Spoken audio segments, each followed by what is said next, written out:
souvent, les jeunes filles me disent, Lady Sonia, qu'est-ce que tu peux nous dire de ce que la vie t'a appris? Tu as 50 ans maintenant. Tu es une encyclopédie. Qu'est-ce que tu pourrais nous dire? Alors, j'ai rassemblé 10 leçons que la vie m'a enseignées. J'aurais tellement voulu le savoir avant. Anyway, je vous les livre. La première leçon, c'est que la vie, c'est la bastonnade. La vie qui est là, elle n'est pas facile. Tu vas avoir des coups. Tu vas avoir des framponnements de tous les sens. Là où tu n'imagines même pas. L'erreur à ne pas commettre, c'est de dire « je suis fatigué, je n'en peux plus ». Il ne faut jamais dire ça. Quand une épreuve arrive, quand une bastonnade arrive, tu dois dire « allez hop, c'est parti pour un autre tour, qu'est-ce que je vais en apprendre ?» Cette attitude-là va te transporter vers plus de victoire. La deuxième leçon que j'ai appris, c'est qu'il ne faut pas se plaindre. Oui, on a tous tendance à se plaindre, on est fatigué, on n'en peut plus et tout, mais j'ai réalisé avec le temps que te plaindre, c'est une perte de temps. Le fait que tu murmures, que tu te plaignes, que tu te laisses aller à pleurnicher, ça va te soulager juste quelques secondes, un peu comme quand tu bois de l'alcool. Tu bois de l'alcool, mais tu as l'impression que les soucis nagent. Dès que l'alcool s'évapore, les soucis sont là et te disent « coucou, nous sommes toujours là ». C'est la même chose que pour te plaindre. Ça va juste te soulager quelques instants, mais ça ne va rien apporter, ça ne va rien enlever au problème, le problème sera toujours là. Donc assieds-toi et tacle la chose. La troisième leçon, c'est que tu passes du temps avec ta famille. Passe du temps avec ta famille. C'est important. Beaucoup de gens vont visiter ta vie. Il y aura des touristes. À n'importe quel étage de ta vie, n'importe quelle épreuve, ils vont descendre, ils vont monter. Tu vas rencontrer de tout. Mais les personnes qui seront censées être là pour toujours, jusqu'à la fin pour te fermer les yeux, c'est ta famille, tes enfants, ton mari, ta femme, ton père, ta mère, les personnes qui te sont proches. Passe du temps de qualité avec eux. Et les personnes qui n'en valent pas la peine, les personnes toxiques, n'aie pas peur de les jeter, de les caler en l'air. Éloigne-les de ta vie, éloigne-les de tout ce qui est précieux. Écris tes pensées. Le soir, avant de dormir, écris. Tu peux raconter ce que tu as fait dans ta journée, les leçons que tu as eues, les rencontres que tu as faites. Écris pour demain. Écrire, c'est thérapeutique. Ça va te permettre d'être une meilleure penseuse, d'être un meilleur penseur. Peut-être de devenir écrivain, mais quand tu couches tes idées, tu peux chaque fois revenir. Parce que ça, là, ça peut te faillir.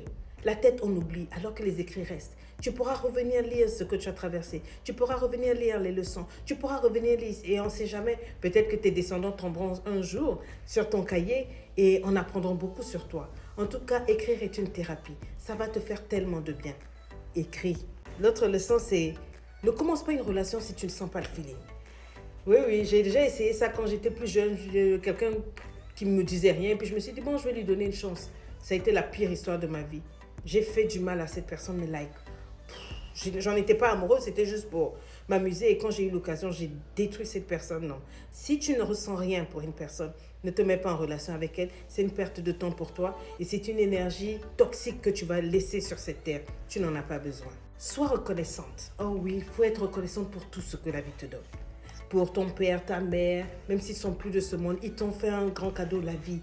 Ton mari, tes enfants. Si tu as personne, pour ce que tu es, le souffle de vie, si tu as une attitude reconnaissante, je t'assure que de bonnes choses vont venir. C'est comme si tu vas attirer les bonnes choses dans ta vie comme un aimant. C'est très, très important. Tout est question d'attitude. Je dis toujours, your attitude, altitude, c'est-à-dire de ton attitude découlera ton altitude. Si tu veux aller loin dans la vie, aie une attitude positive, une attitude de reconnaissance. Remercie le ciel, remercie la terre, remercie les gens pour ce qu'ils te donnent de bien. Pour ceux qui te donnent du mal, remercie-les parce que ce sont des leçons. Revois ton attitude. Aie une attitude positive, sois reconnaissante. Le simple fait de vivre, c'est un cadeau. Et ça, c'est une leçon que j'ai vraiment gardée. Une autre leçon que j'ai apprise, c'est qu'il ne faut pas te soucier de ce que les gens pensent de toi. Ceux qui pensent des choses de toi, là, vont un jour ou l'autre mourir. Et tu sais, au dernier jour, lorsqu'on rendra compte, je ne sais trop à qui, ciel, à Dieu, à qui que ce soit, on ne te dira pas, mais qu'est-ce que les gens ont pensé de toi? Non, on cherchera à savoir ce que tu as fait de ta vie. Le plus important, fais tes choses.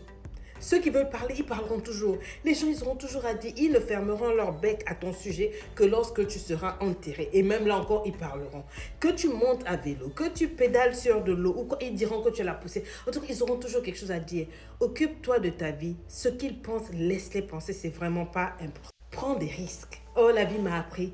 Moi, c'est à 40 ans que je me suis lancée dans le développement personnel. C'est à 43 ans que j'ai lancé ma première entreprise, que j'ai osé. C'est à 50 ans que je fais chaque jour des choses extraordinaires où je me pousse, je me challenge, je vis des choses extraordinaires. Ma vie est une aventure. Il faut oser. J'ai osé me mettre. Et aujourd'hui, je suis devenue Lady Sonia. J'ai osé me marier, j'ai fait. J'ai osé faire. En tout cas, j'ai osé plein de choses que tu ne peux pas croire. Si on te disait, Lady Sonia a fait ça, tu allais dire non. Ose, ose, ose. La vie, elle est faite de risques. N'aie pas peur. Ne sois pas une poule mouillée. Genre, tu as toujours peur. C'est toujours toi qui n'oses pas.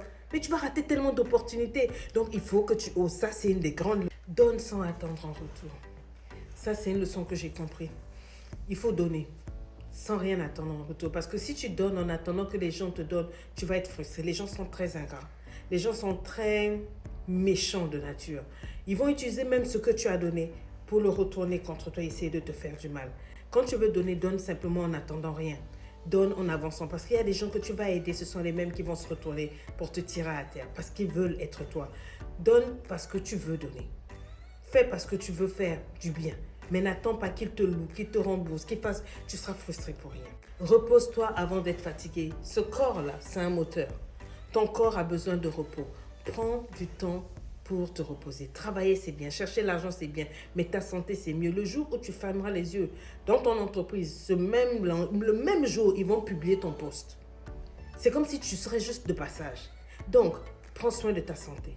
Prends soin de ta santé, mange bien, dors bien. Quand ton corps est fatigué, dors, repose-toi, prends des congés pour passer du temps avec toi. Il faut régénérer ce corps-là. C'est un moteur qui veut aller loin, ménage sa monture. Si tu sais prendre soin de toi, tu iras loin. Tes enfants ont besoin de toi. Ta retraite a besoin de toi. Tu as besoin de manger l'argent que tu as mis de côté toute ta vie, tu vois. Donc travaille, mais quand le corps te dit qu'il est fatigué, take time to breathe. Prends le temps de respirer, de voyager, de faire de belles choses. Ça serait dommage d'avoir travaillé toute ta vie pour construire une grande maison et puis juste au moment de la retraite, le corps est fatigué, il clampe. Tu n'as même pas le temps d'enjoy cela avec ta famille, c'est dommage. Ta famille a besoin de toi.